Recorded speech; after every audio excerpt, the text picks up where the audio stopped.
you once again, to tell us your challenges. And of course, with challenges and problems, we also come up with solutions. तो आपके हिसाब से इन challenges से निपटने के लिए, what do you think is the solution?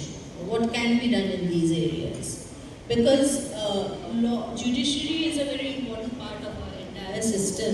हम लोगों ने देखा है यहाँ हाई कोर्ट में लोग गांव से आके बहुत दिनों तक यहाँ पे बैठे रहते हैं, उनको सुनवाई का टाइम नहीं मिलता है. I mean, because it has not been very accessible so far, for the rural people. And there are other problems also for which they cannot, access these places, system. तो आप इस पर थोड़ा सा shed some light.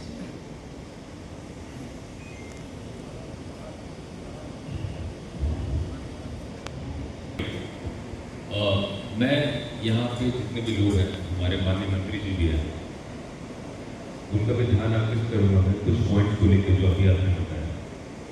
जुडिशरी का जहाँ तक बात है, there are two ways to look at the how we work. एक जो आम लोगों की धारणा है, जुडिशरी का मतलब है कि कोर्ट में केस है तो उसको रिलीफ कैसे मिलेगा जब उसका काम कोर्ट में हो. We as an organization, District Legal Service Authority, are working on the social aspect of the judiciary. First of all, let me clarify. अभी मैंने मेरी को सुना, डॉक्टर साहब पारस से हैं, उनको सुना. मैं पहले तो आपको सेग्रीगेट करके जुडिशरी का रोल बताता हूँ. एंड अभी बताता हूँ मुझे मेजर चैलेंज जो मैं एज अ सेक्रेटरी डेली में फेस कर रहा हूँ. और why I am pointing out this, because the honorable minister is there, he might be instrumental in giving me some solution.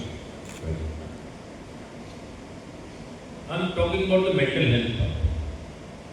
Recently I was invited, since RIMPAS has completed 100 years of formation in the house. RIMPAS is a big organization for mental health in Ranchi under the state government only. अभी जब आपने holistic development की बात की, doctor साहब ने talked about the rural health, MECON is working on different, water, providing the pure water and all, and there might be more work that you are doing. I'm talking one aspect, that is mental health. Without taking care of the mental health, can we think of moving and reaching where we wish to reach? Very important actually mental health. For the holistic development, I am taking that part of it first, and then after I will answer your questions why people have to wait and what are the way. अभी झारखंड में रांची में particular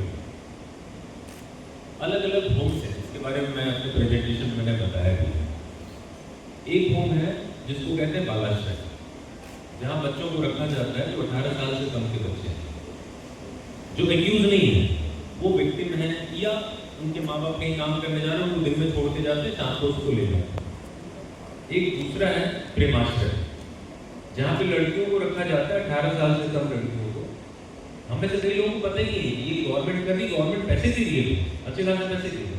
Premashray is not aided by the government, Balashray is aided by the government. 7 lakh रुपया उसको साल में मिलता है, NGO है जो चलाता है. तीसरा एक चेस्नायर होम है जिसको